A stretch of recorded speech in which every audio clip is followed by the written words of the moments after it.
and welcome back to my channel. I am in my favorite place to shoot now. This has easily become my favorite place to shoot my videos. I'm gonna be telling you everything you need to know about the Instacart Costco drop.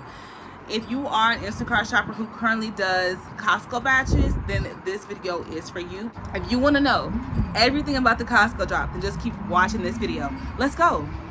Alrighty, so the Costco batch is a daily set of batches that drop every single morning from 7 a.m. to 10 a.m. In that window, in that 3-hour window, is your highest likelihood, your highest chances of seeing a Costco batch. I've seen Costco batches range anywhere from $90 to literally $274, $275. I'm not kidding, y'all.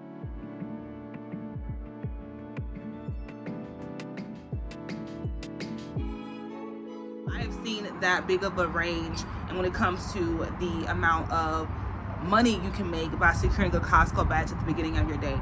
If you want to have a $300 day or a $200 day, securing a Costco job at the beginning of your day is going to put you ahead of the game so that you're able to do that. Okay, so Costco does this every single morning. A lot of these batches are orders that are placed overnight for like businesses and stuff. So usually it'll require a lot of heavy lifting. Keep in mind, if you can't do any type of heavy lifting, then maybe don't do a Costco batch, because the money looks good, but if you're not able to do the heavy lifting, then like you're gonna have to cancel. To be able to be close to a Costco location. Now, this is the time where a lot of Instacart shoppers will literally go to a Costco and sit in their car and they'll wait for a batch. Some Instacart shoppers have been actually reported on by Costco because they don't wait in their cars. They literally would try to go into the store and like browse around, touch stuff, and Costco doesn't like that. You want to be close to a Costco so that you can actually be in proximity to the store so that you can able to get one of those batches. Now, it's very much gonna be like Hunger Games. Like when you do a Costco drop, like it's so important to not feel overwhelmed, because I think the first thing we see is the money, like, oh my gosh, $100 for a batch. But it could be overwhelming sometimes if you feel like you got to get 2 baskets or 3 baskets, or you know, those little orange little things you got to pull. I have to get 2 of those, and sometimes it can be a little bit overwhelming. But if you're somebody who has a daily goal when you do Instacart, because I think that there's 2 types of shoppers. Like there's a shopper that sets a daily goal of like, I'm gonna make $200 a day, and then you just have Instacart shoppers like, I'm just gonna go with the vibes. Like whatever I see is what I see, whatever I make is what I make. So it depends on the type of person that you are. If you're more a determined shopper and you really are determined to make this goal, then you're gonna be somebody who really wants to get your hands on an Instacart drop. You want to get your hands on a Costco drop, because that really is gonna set the tempo for your day. And one thing people don't understand about Instacart is the way the algorithm works is when you get on the app, you might be online, but you're not going to be putting anybody's queue, or you're not going to be, you know, giving the top batches if you haven't accepted any batches. For example, if I decided to go online at 7 a.m., right, and every single batch that's coming through, I'm ignoring everything, right, and I'm online, but I'm ignoring everything, then Instacart is not going to push me up in the algorithm, versus somebody who is actually engaging with the app. If they get on at 7 a.m., they accept their first batch at 7:10, right? And again, you both got on the app at the same time, but it's this person started at 7 a.m., they accept the first batch at 7:10, you won't accept your first batch until 8 a.m.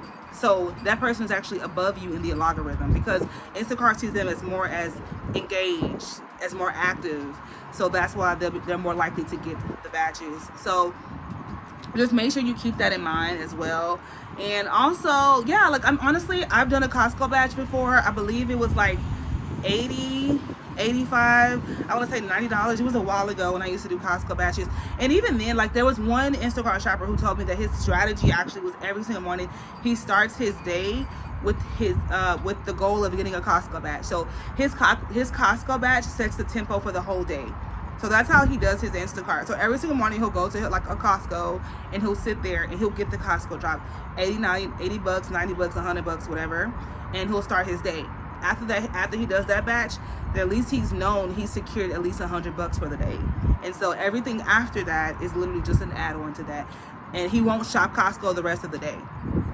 There are some shoppers who, I said there are some Costco's. There are some shoppers who do that. They don't really like shopping at Costco, but they will shop at Costco for the Costco drop. There are quite a few shoppers who I know personally who do that. There's actually a lady I know who does that, and she even said like she got a Costco drop like I want to say last week, and it was like $150, you know, and that was the only Costco order that she did that day. You know, so that's also another strategy as well. You don't have to limit yourself to Costco stores. You could take the drop and then shop at other stores, right? So I just want to put that out there because I know some new shoppers might not be aware of what the Costco drop is, because I think sometimes we use a lot of these words about Instacart, and people who are new to it don't know what's happening. A lot of people are getting off of the wait list, right? And so people who are new don't really understand the tips and tricks and stuff like that. So you want to at least once try to do a Costco drop just to see what it's like. There's some Costco's on the app that you'll see that always pop up. This is another tip for y'all to learn. So there are some Costco's, so excuse me, y'all, my hair's everywhere. There are some Costco's on Instacart that always pop up as moved to recommended stores. And these are the busiest stores in your market. Sometimes people don't actually go to their local Costco for the Costco drop. They actually go to the store that's getting a lot of orders, right? Because Instacart's always telling people to move to this store, move to this, move to the store. It's up to you what you want to do. If you feel like you want to go to a store that has a higher likelihood that you get a Costco badge, then go ahead. If you don't want to go too far out, you want to start your day closer to where you live, then go ahead. It's up to you. It's all personal preference. Don't be afraid to ask the Costco employees for help, especially when it comes to loading these items in your car. Like I would literally at checkout, I'm like, hey, can I get someone to help me load these in my car? And I'm like, yes ma'am, no problem. Once you go outside, you'll see somebody that has an orange vest, and they will help you load the items into your car. And every single time, I've always had somebody to help me actually load the items into my car. Still remember the Costco job I had when I had to go downtown. I believe it was like $154 or something like that. Maybe it was more. I think it was more. It was a while ago. But I still remember that one. And with that one, the Costco employees helped me with that one. And then when I got downtown, the employees at this really big building came down to help me as well. And I didn't even have to go up. They literally took everything from my car for me. And that was that. So you just have to know how to ask for help, even when it comes to when you're in the store and you know there's an item that you might need help reaching. Don't try to get it yourself. Don't risk getting injured. You know, ask for help if you need help with something. You know, don't be afraid to do that. And yeah, honestly, I do recommend doing Costco drops. I do recommend starting your day at Costco if you are someone who doesn't mind being in Costco, because I know some shoppers are just like, I don't want to deal with Costco at all, you know.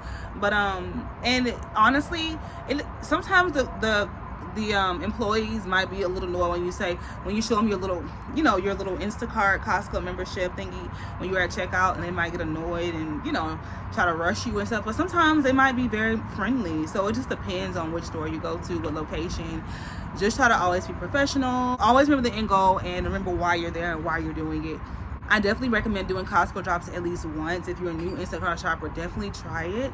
Start off with a smaller drop and then work your way up to a bigger one. That way you don't feel too intimidated by it. And if you have any questions in regards to Costco drops, just comment below and let me know. And with these, you gotta be super quick when it comes to accepting these, because these batches are literally milliseconds. Like, you will literally see them on the app and you will sneeze or you will blink and it's gone. Literally in a millisecond. So you gotta make sure you're quick and you're quick and you're quick. And these are batches people don't put back. You know how some batches people will take it and they'll put it back? These, they don't go back in the queue. So you gotta make sure that if you want to wake up at 7 a.m. to go get a Costco batch, you better be awake. If you gotta drink tea, coffee, energy drink, whatever you gotta drink that so that you can be awake, so you can be alert, so you can accept these batches. Also want to say that a Costco drop could also be multiple orders in as well. So you could have to shop multiple orders for a customer, or it could just be all for one customer. Honestly, with a Costco drop, just be confident. Kind of figure out when you look at the list of items, what is where are the dry goods? Conquer the dry goods, and then go into the breads, and then get the frozen stuff last. And you kind of have to have a strategy of how you're going to navigate through the store. If you've done a Costco drop before, comment below, let me know. All right, what is the Costco drop that you did? What was your experience like? When did you do it? Just give us a little bit of insight on that. I would love to hear from you. And with that being said, thank you guys so much for watching this video, and I will see you guys in my next video. Bye.